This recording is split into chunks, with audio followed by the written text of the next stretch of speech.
What's up, gun nuts? It's Ferrari Steve with RealGunReviews.com, and this is video number 6 in our series showing how to upgrade a West German P226 from stock condition all the way to as close to P226 Legion as we can get. Let's do a quick safety inspection before we go any further. Visually and manually inspect. And both guns are clear. So one of the things anyone who shot the Legion, even dry fired it, is going to tell you about is they'll say, man, that trigger. Well, it's not just the trigger. It's the trigger and the trigger reset and the action. And a lot of things go into this really neat double action and this just almost not there reset and really nice brake with no over travel. It all works together and is just almost feels magical, but it's not. It's mechanical, and one of the elements, not the only element, but one of the elements is the trigger. This is not a SIG manufactured trigger. It's actually this trigger. It's the Grayguns P-Series Precision Adjustable Intermediate trigger, and you can buy it for about 60 bucks right from Bruce Gray's company. And Grayguns was nice enough to send me one to show on video here, and so I'm going to install it as part of this upgrade series. Now, there's a couple triggers available from SIG, and one is the stock trigger that comes in a West German P226, and so we'll take that out and kind of compare and see what's so special about this. Anyone who's watched my disassembly videos knows I like to put a sheet out here, and I take things apart and put them out in order so it's easy to put things back together. You're going to need a little bit of lube. I use grease. You're going to need a flathead screwdriver to take off your grips, a tiny headed screwdriver, I'll show you why later, a punch maybe, and a 5/64 Allen key to adjust the over travel on the Grayguns trigger. All right, once you got everything, let's go. Let's pull the slide off, put it aside. We won't be needing it. Now, the first thing you want to do, decock it. You need it decocked to make removing this locking block much easier. You're going to struggle to get that out if you don't remember to do that. So decock first. Flip it over. Take off your right side grips, and if you are following along and upgrading in the same order that I am, you probably did the grips already, so you may have these really neat G10 grips that match almost the Legion. There we go.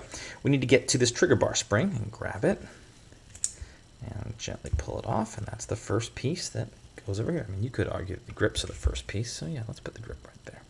All right, grips are there. Trigger bar spring is there. Now our trigger is going to move a lot more freely, although don't pull it and cock the trigger. We don't want that. There we go. Now it moves more freely. Now let's remove our takedown lever. So remove it by rotating it counterclockwise, kind of as if you were unscrewing it, but you're not unscrewing it.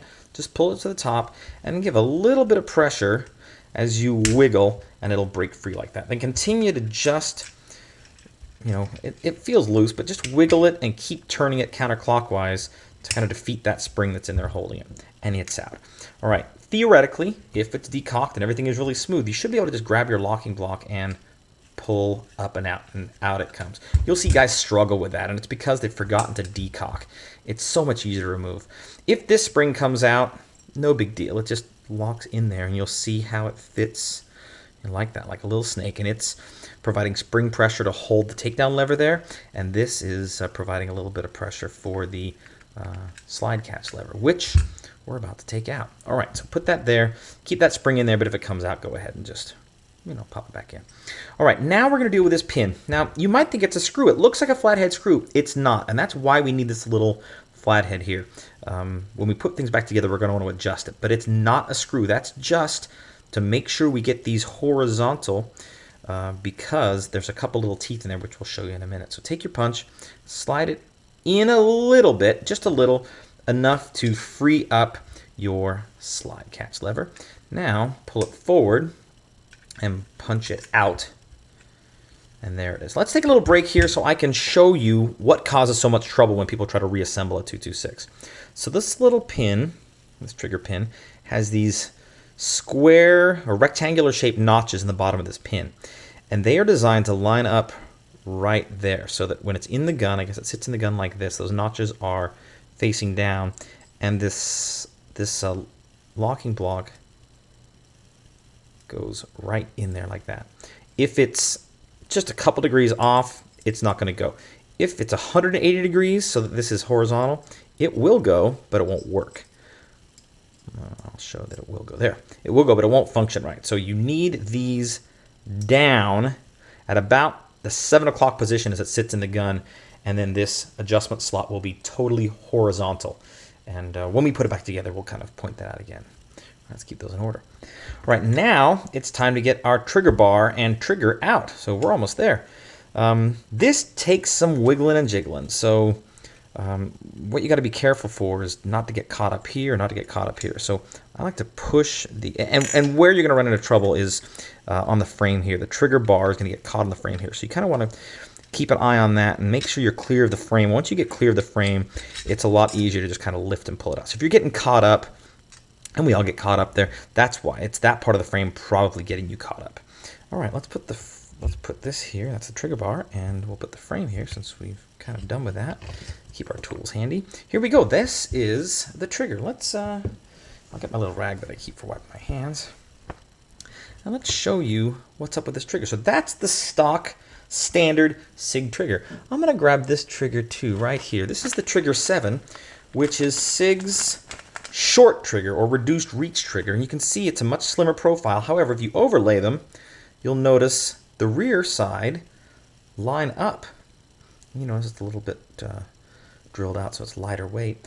But really, you just got less surface area on the front. It's not actually geometrically sitting in the gun any different. When you line up both pins, you'll notice the backs are identical. So that is the stock one. This is also a stock one that SIG makes, but here is the Grayguns trigger. And you'll notice there's some fine print, and we'll discuss that in a minute. I'll keep that handy so we can read it. Here we go. That's the Grayguns intermediate trigger right in the middle. And you'll notice it, you know, this is the fattest, this is the skinniest, and this is kind of, you know, this is Daddy Bear, this is Mama Bear, and this is just right in the middle. And you notice this little notch here, and that's because your Allen key here will adjust this. So make sure you can rotate that with your Allen key. Looks like it's been, there we go. Just give it a couple turns to make sure that it's, you don't have to torque it once you get it in the gun. So back it out, and when you back it out, what's going to happen is, as it pushes down here, this is pushing against the bottom of the frame so that when it hits the frame after the break, this adjusts how far the trigger will go back. Meaning after the break, how much more the trigger can move, and that's called over travel. It's travel over what's required to trip the sear, right? So you're going to adjust that over travel so that after the break, how much trigger movement do you want? And there are some instructions which we'll talk about in a minute when we get to that point. Anyway, so these are the stock trigger, skinny trigger, or the short trigger, and this is the Grayguns trigger that is part of the whole magic. So let's put things back together. We'll take our stock trigger and put it away. We'll take our skinny stock trigger and put it away. And let's get this ready to put in. So keep your lube out handy.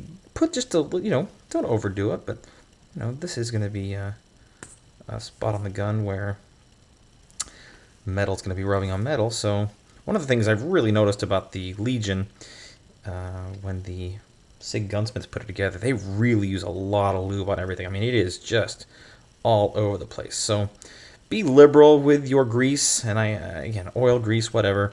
Some places I like grease, some places I like oil. I happen to like grease here, right? All right, let's start putting things back together in the order they came apart. Here's our trigger bar. So we slide this in right there. Some of our oil came out, doesn't matter. Work it in and make sure it's good. All right, drop it in.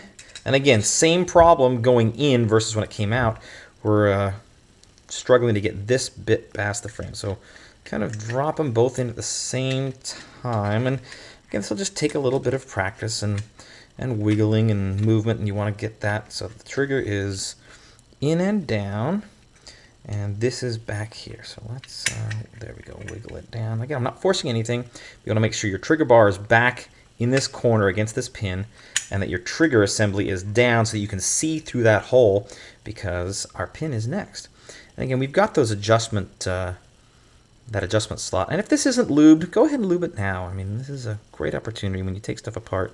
Make sure everything is nice and lubed. So slide it in, but not all the way, just enough to kind of hold that, because we need to have some clearance for our slide catch lever. And push that in so that it hooks up on there and drop that into place. Now you can push it through and use your little screwdriver to, got a little bit of grease there, but that's okay. Rotate that so it's horizontal. Now, that's actually not right where we need it yet, but we're going to be able to adjust it. We know that those notches are pointed down, and that's what's most important. Grab your locking block and, oops. So if your spring pops off like that, not a big deal. Just thread it back in there and hold it in place. That's okay. Now line this up so it's going to kind of move diagonally in, and we're getting caught up, but that's okay. Now's the time where you kind of rotate, hold your finger on the back here so that it doesn't push through, and rotate this as you're kind of manipulating that slide, that locking block in, and don't force anything. If it doesn't go right away, take it out, line it up again. Oh, I think I know what could be forcing it. Good. I like when things go wrong on camera because I can show you what to look out for. Yes. Good. So the slide catch, see how it's not separated totally from the frame? Push that in so that it is flush against the frame. That's what was catching me up. I could feel it binding, and it shouldn't bind. Everything should go nice and smooth. So now that's there. I'll bet we don't bind at all. I'll bet we slide in nice. Oh, yep, I can feel we're almost there. And again, just, yep, I didn't even have to adjust it, just pushed it in, and it slid in. And if it's binding up, again, rotate this a little bit, and you'll notice there's not that much play when it's in the right position, but that's about the amount of adjustment you'll have to wiggle this into position and drop it down to get that window. Get your takedown lever. There's a little notch right here. So invert it so that your tab is up, and that little notch, kind of grabs that spring there. Rotate clockwise like you're screwing it in and provide a little bit of pressure, and just keep that same thing up. Just kind of keep rotating and pushing in gently until you're back in the takedown lever position. Flip it over, grab your trigger bar spring. It's not a Tigger bar spring, it's a trigger bar spring. Lock it in there. Push your trigger bar into the up and back position. Lock that in that little notch right there, and you are good to go. Let's put this back on. We can put our grip back on. Don't over tighten.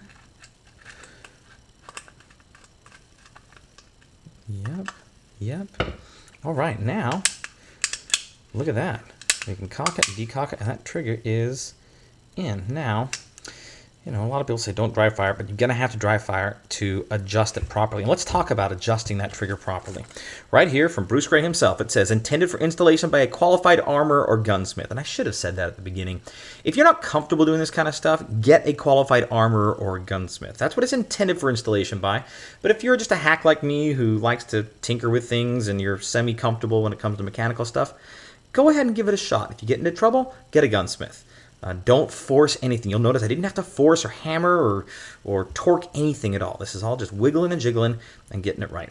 Recommended adjustment standard. At least 1/4 counterclockwise beyond single action hammer release. Hammer must release freely. For permanent adjustment, we recommend a small drop of penetrating thread locker. So what that means to me is you're going to want to adjust. In fact, let's get it cocked. There we go. So we can see right down in there where that Allen screw is. When you screw it in more, it adjusts how far this can go. So what it's saying is you're going to want to adjust it. So let's over adjust it so that it, let's screw it down. And when it screws down, you'll notice it, I can feel it pulling against the frame. So there we go. And it says it has to be 1/4 turn counterclockwise, so looser, beyond single action hammer release. So we know that that's releasing the hammer. Let's try, let's add a little more and see what happens. Okay, so right there, that will not release the hammer. So that's not good. So we've got to go to where it does release the hammer and then go at least 1/4 turn counterclockwise beyond that. So let's start going counterclockwise, and let's go 1/4 turn at a time. So here we go. There's about 1/4 turn. Let's see if we release. Nope, still no release. Let's do another 1/4 turn. And now we try and release. That releases. So it wants another 1/4 turn past that. Boom. There we go. Now, once you get your SRT kit in there, you can mess with that even more, but that actually feels pretty good. I go boom, and I don't feel, let's see. I don't feel, boy, I don't feel any over travel once that's in there. And so again, by the instructions, for permanent adjustment, we recommend a small drop of penetrating thread locker. So once you kind of know where it is and you're familiar doing that, take this all apart, put some thread locker, Loctite blue in there, and you're good to go. But it looks like we're pretty good to go right now. So let's put this back on and do a function check. And again, it's not going to feel like the Legion trigger yet. And in fact, take my word for it, it's not going to fix any of the weight problems of the gun. That double action is still, that's more than 12 pounds, and this single action is, yeah, that still feels 4-ish pounds, right? But it is closer to your finger. We've already fixed it with some grip, and now this intermediate trigger is again closer. So already I feel like that is a lot easier for me to do that double action shot, and that single action shot, boy, no over travel on that. So I know once we get that reset fixed, that's a big reset, but I know that's in our future. We're going to fix that too. We'll be good to go. But that's all there is to installing the Grayguns P-SAIT, the P-Series Precision Adjustable Intermediate Trigger. A big part of what's magic about the action in the SIG Legion, but it's not everything. As you can tell, we put the trigger in and we still have some issues with that action, but we are one step closer now from getting this West German 226 from stock condition as close as we can get to a 226 Legion. This is Ferrari Steve. Thanks for watching. Stay safe out there. Don't try this kind of stuff if you're not comfortable with it. If you've got a buddy who is comfortable with guns and wants to give it a go with you, follow along in the video. But don't be afraid to try it as long as you don't force anything. You're not going to break anything. Have fun with your guns, practice, get out there, use them, and stay safe. Please subscribe so you can keep following this series and just see just how close we can get this to Legion specs. Stay safe out there.